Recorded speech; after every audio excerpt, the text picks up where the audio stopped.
মুখে এদিকে ঠাকুরের নাম করছে, নৃত্য করছে ঠাকুরের গানে, অথচ পায়ে রয়েছে জুতো। জুতো পরে এমন নৃত্য পরিবেশন করছে ঠাকুরের গানে, ঠিক আছে। আবার ব্যাকগ্রাউন্ডে রেখেছে মায়াপুর নবদ্বীপ ধামের মন্দিরটাকে। বুঝতে পারছো বিষয়টা? মানে এগুলো ওরা অ্যাকচুয়ালি ইচ্ছা করেই করে, যাতে মানুষজন আবার সমালোচনা করে ওদেরকে নিয়ে, ওরা একটু চর্চায় থাকে। ঠিক বলেছো।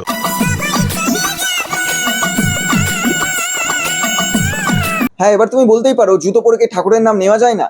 দেখো, সেটা সম্পূর্ণ নিজের মেন্টালিটির কাছে, কিন্তু তোমার সাথে যে নাচছে যে মহিলা, সেও কিন্তু জুতো খুলেই ডান্স করছে, আর তুমি জুতো পরেই ডান্স করছো, আর এটা ইচ্ছা করে, আমি জানি। ঠিক বলেছো। শুধু এটাই নয়, এই যে কতটা নিজ মানসিকতার মানুষ, সেটা আজকে প্রমাণ দেবো। চলো আজকে তোমাদেরকে একটা ফটো দেখাই। এই যে পাশে যে মহিলাটাকে দেখতে পাচ্ছ, এটা হচ্ছে ভবঘোরার সেকেন্ড ওয়াইফ, ঠিক আছে, সেকেন্ড ওয়াইফ। এর বায়োডাটা আমি পরে দিচ্ছি, কিন্তু এই যে ফটোটা, এটা কিন্তু এআই দিয়ে বানানো, আর বুকটা ইচ্ছা করে বড় করে দিয়েছে এআই দিয়ে, এবং ব্যাকগ্রাউন্ডে একটা ভুলভাল স্টেশনের নাম দিয়ে রেখে দিয়েছে। এটা কোনো বাচ্চা যদি জিজ্ঞেস করে এই স্টেশনটা কোথায় ফটোটা দেখে, তাহলে কি জবাব দেবে?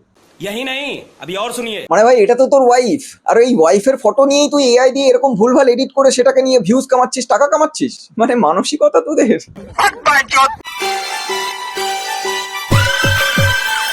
অবশ্যই এটাও বলে রাখি, এর ফুল বায়োডাটা যদি তোমরা শোনো, ঠিক আছে, তাহলে তোমার মনে হবে না যে এর ওয়াইফকে সম্মান করতে পারে কি না পারে, সেটা তখনই বোঝা যাবে। বুঝতে পেরেছো? তোমরা কমেন্ট করে জানাও যদি এর বায়োডাটা শুনতে চাও, তাহলে নেক্সট ভিডিওতে অবশ্যই আমি এনে দেবো পুরো ডিটেলসে। সো গাইস, চলো তাহলে ভিডিওটা শুরু করা যাক। কিন্তু তার আগে যারা আমার ইউটিউব চ্যানেলটা এখনো সাবস্ক্রাইব করোনি, ভাই সাবস্ক্রাইব করে আসো। তোমরা ফেসবুকে এত ভালোবাসা দিচ্ছ, ইউটিউবে কেন দিচ্ছ? Please do subscribe Ryan entertainment TV. আর এই ফটোটায় লেখা আছে মুখে মুতে দে 2 কিলোমিটার। অবশ্যই দেবো, শুধু সামনে আসতে হবে। ওহ, পুরো খাঁটি দুধ দিয়ে চা বানানো হয় পিছনের ওই চায়ের দোকানটাতে। এই যে দেখলি তো কেমন আমি ভুলভাল কমেন্ট্রি করলাম এই ফটোটাকে নিয়ে। আর এটা করার সুযোগটা তুই করে দিয়েছিস। তোর বইয়ের ফটোই ভুলভাল ভাবে এডিট করে এআই দিয়ে ভিউজ কামানোর জন্য এমন অ্যাট্রাকটিভ করে ছেড়েছিস, যেখানে কমেন্ট্রি মানুষ ভুলভাল করবেই। সঠিক বলেছেন। অবশ্য তোকে আমি এত জ্ঞান কিসের জন্য দিচ্ছি? তুই তো শোধরানোর মতো মানুষ না। তোর হিস্ট্রি পুরোটাই আমি শুনেছি ভাই, আর শোনার পর আমার মনে হয়েছে যে তুই কখনো কোনো মেয়েকে সম্মানই করতে পারবি না। আজকে তোর ওয়াইফ, মানে সেকেন্ড ওয়াইফ, তার ফটো ভুলভাল ভাবে এডিট করে ভিউজ কামাচ্ছিস। কালকে একেও ছেড়ে দিবি না, তার কোনো গ্যারান্টি নেই। আজকে তোর সাথে নাচছে বলে এ তোর সাথে আছে, কালকে হয়তো তোকে ছেড়ে দিই, অন্য কাউকে পেয়ে যাবি, তার সাথে আবার নাচা শুরু করে দিবি ভাই।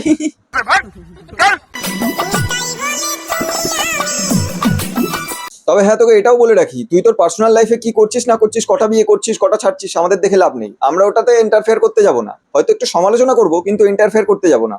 যদি আমাদের ধর্মের ব্যাপারে কোনো কিছুতে ভুলভাল কাজকর্ম করিস, বা কোনো ধর্মের গানে যদি ভুলভাল পরিবেশন করিস, কোনো নাচিস, তাহলে কিন্তু এটার ফল খুব একটা ভালো হবে বলে আমার মনে হয় না। মানুষজন কিন্তু ছেড়ে দেবে না, ঠিক আছে? এই কথাটা মাথায় রেখে সব কাজ করবি। তুই তোর ভিউজের জন্য যা ইচ্ছা তাই কর, কিন্তু ধর্মের কোনো কিছুতে যেন কোনো রকম আঘাত না লাগে।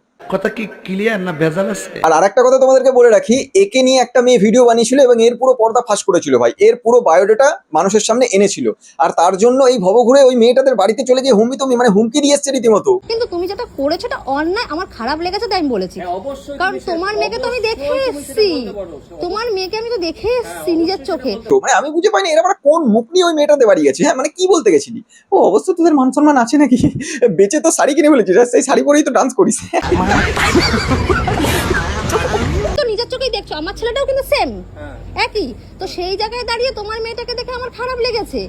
তোমরা যারা যারা এখন এর ব্যাপারে জানো না, তারা পরের ভিডিওতে জানতে পারবে। শুধু কমেন্টে বলে যাও যে তোমরাও জানতে চাও, ঠিক আছে? আর তোমাদের কি মতামত অবশ্যই কমেন্ট বক্সে তো সেটা জানাবেই, আমাকে তো বলতে লাগবে না।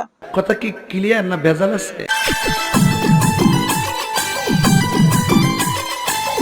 মানে আমি একটা জিনিস বুঝতে পারছি না, তুই নিজের বউকেও রাস্তায় নামিয়ে নাচাতে ছাড়ছিস না ভাই। ভিউজ লাইকের জন্য এটা অব্দি তো ঠিক ছিল, কিন্তু তুই নিজের বউয়ের ফটো ভুলভাল এডিট করে সেটাকে পাবলিক করছিস আর টাকা কামাচ্ছিস ভাই। স্যালুট ভাই, স্যালুট। মানে ভাই, তোরা আগা থেকে পা অব্দি পুরো টোটালটাই কি জানিস তো মিথ্যাবাদী। মানে তুই যে ডিমান্ড করিস না যে তোর বউয়ের চুলটা নাকি পুরো অরিজিনাল চুল, অত বড় চুল অরিজিনাল, ওরকম 150-200 টাকা দিয়ে বাজারে ওরকম চুল পাওয়া যায়, বুঝলি? আর যদি বলিস না প্রমাণ লাগবে, অবশ্য টেনে দেখতে পারি, খুলে হাতে চলে আসবে ভাই।